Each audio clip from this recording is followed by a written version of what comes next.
Mm. Ti si pred kratkim si bral Krasni novi svet, to vem.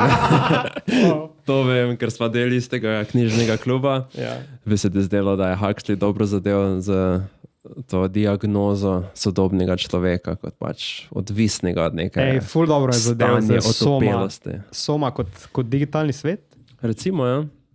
Ne, v Krasnem novo svetu vsi nekako stremijo prek temu ravnodušnosti, kot otopelosti. Ja.